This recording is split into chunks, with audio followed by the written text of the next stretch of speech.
rahmatullahi ta'ala wa barakatuh. Welcome to Maimuna Sara Kitchen. Today I'm gonna cook for you guys fried rice. Assalamu alaikum wa rahmatullahi ta'ala wa barakatuh. Bismillah mona Maimuna Sara Kitchen. E hande non defantumin ko fried rice. Fried rice non enen kamen kewani adarade defdum wona ko nyamdu Chinese walla American.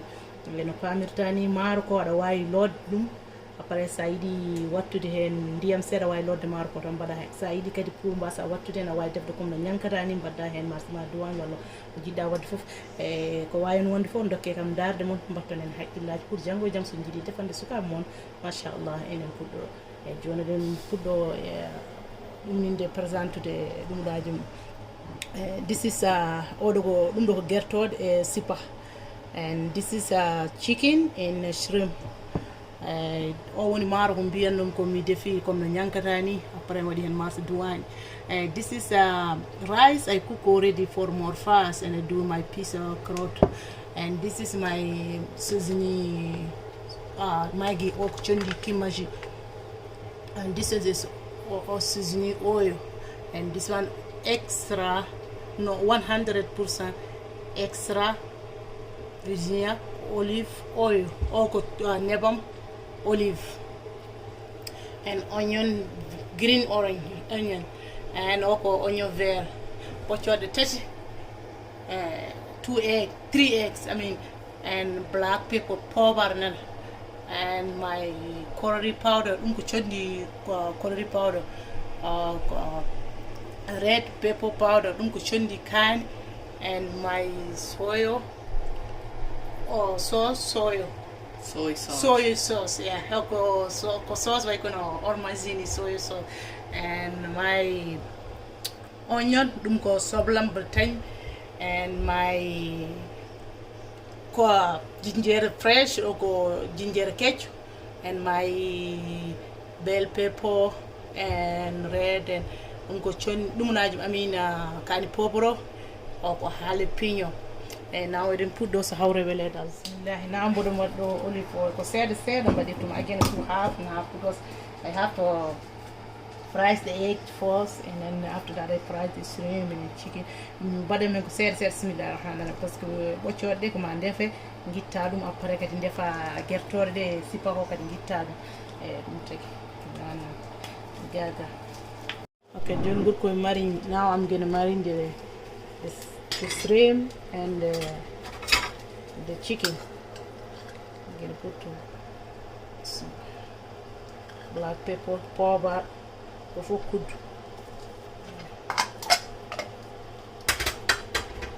And hand can before go plasma. What they have red pepper powder each 1 spoon each. Okay, and curry powder 1 each. Chicken and shrimp.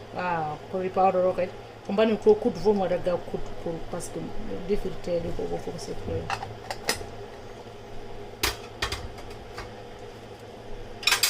Okay, I'm gonna put my seasoning oil a little bit.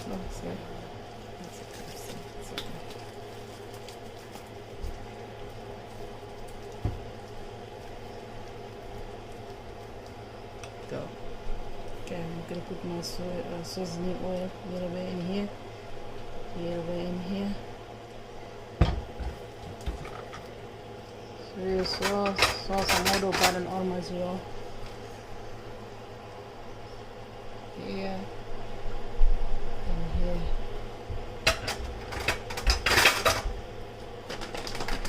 My seasoning Maggi, Maggi.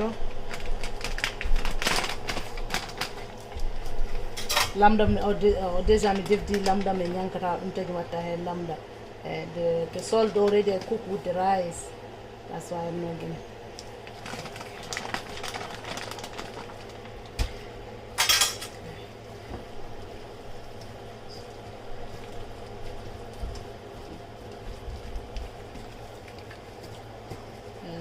ni mbaɗirta après dokkon kam ndaar ɗon pour janggo e jaam sukaɓe machallah ne jiiɗi ɗum my kids like it. Okay. gonna change my gloves and then cook my eggs first. Boom, def bocor dam teddi. Bismillah.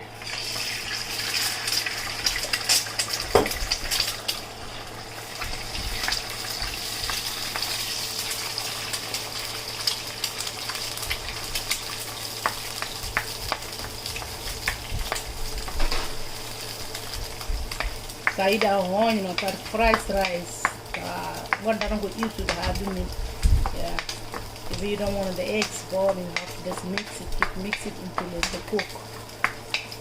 Then you can get them, but I can go after that I can stick out of the depa, tagi nebam talta tagi wata talta nebam comme tagi tino nita parce que ça defa bo chode mamba da hen ser ça defa sipako mamba da hen bo chode ser I mean nebam ser ça defa ça juba ci getode mamba da hen if you cook, that's why you don't put a lot of water in oil, because if you're gonna cook the eggs, you're gonna put a little bit of oil.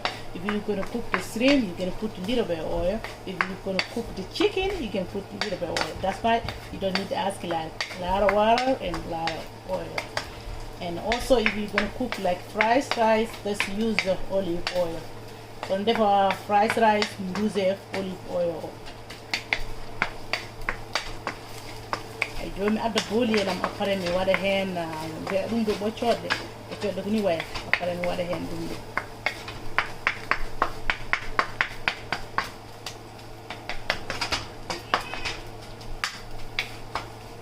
okay I'm going to put the boccode. Now I take out the eggs. I'm going to put a little bit of oil. I'm going to fry the okay. Now I'm going to put my shrimp already. What is now the shrimp is ready. Sipako of pari. No. So I forgot showing when I add the oil for the chicken, but I put oil and for the fried chicken. Yijiti hulu de monde bada men never for chaitu me gerto de kono wadi hen never jogo sa hen gerto de. Bismillah.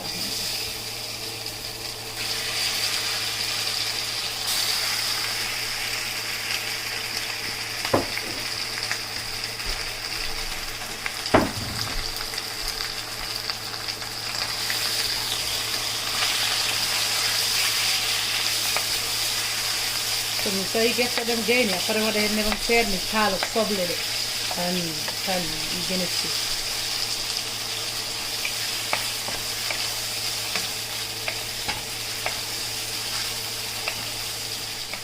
See, my chicken now is ready.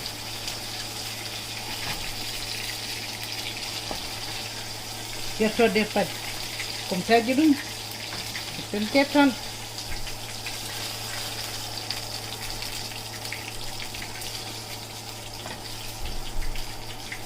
Maybe do more oil. Alright. And my onion, sharpened onion.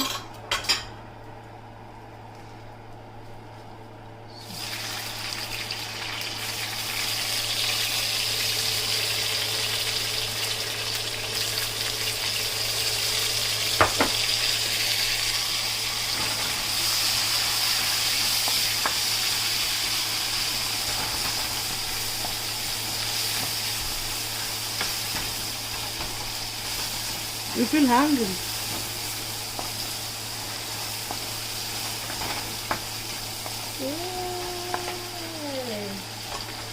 I'm gonna put my curry powder.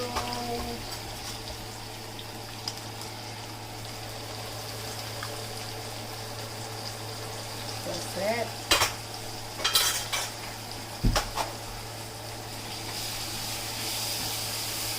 I'm gonna put my bell pepper and jalapeno. What do you pepper and jalapeno? I'm gonna put ginger fresh. Oh, ginger. Bogan. Ito gimasin dan.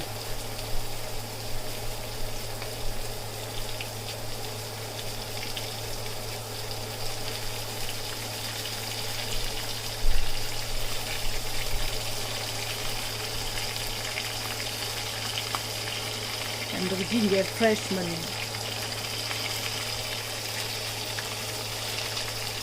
What a rice sawalam basa what hen ginger powder sawalam bada hen ginger fresh or good moti.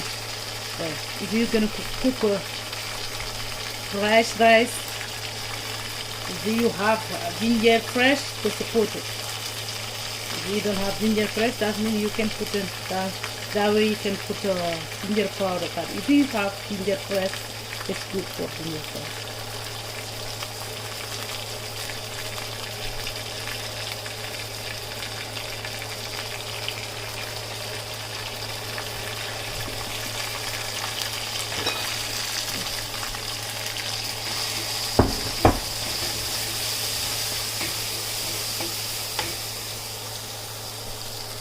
Okay, now I'm going to put my rice.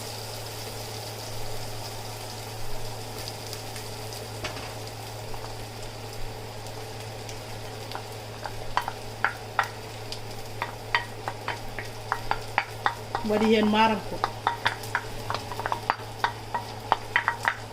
Ay, bumbo buriya sa defi comme no nyankatani. Away. Buriya da.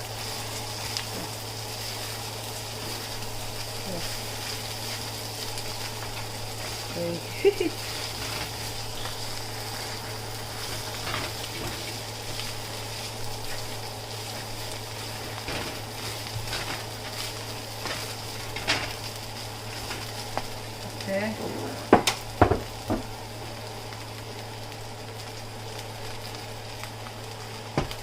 Sipako gertoɗe gonɗo shrimp and chicken.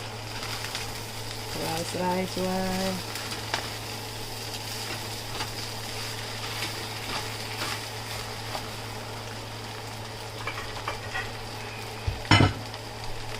My eggs, go butcher them go dry.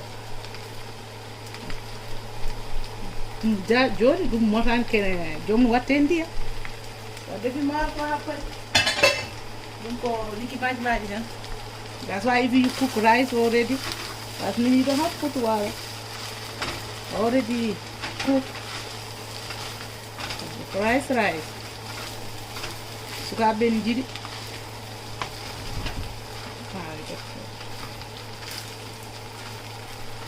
Okay. I'm going to put my onion there.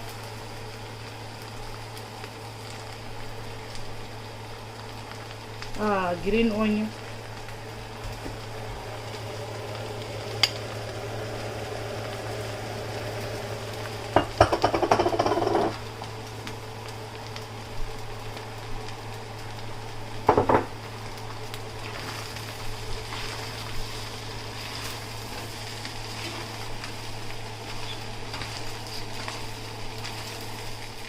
Okay, now I'm gonna put soy oil, sauce in it, color on.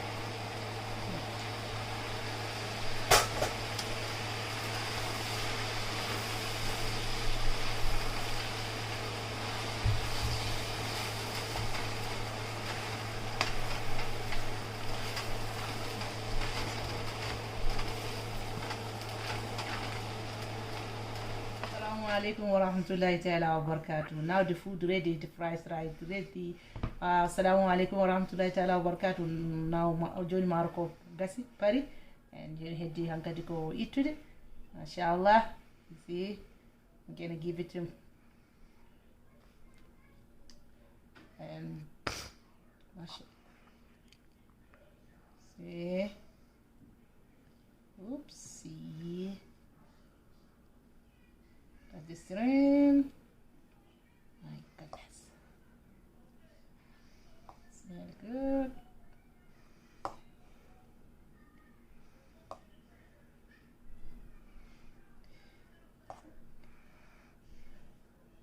And please don't forget to subscribe to my channel and like the video. Hit the little bell, share with friends and family. Tino de jebe video amo mbaɗon abonné den non yiɗɓe e sehilaɓe. Assalamu alaikum wa rahmatullahi ta'ala wa barakatuh. Bye.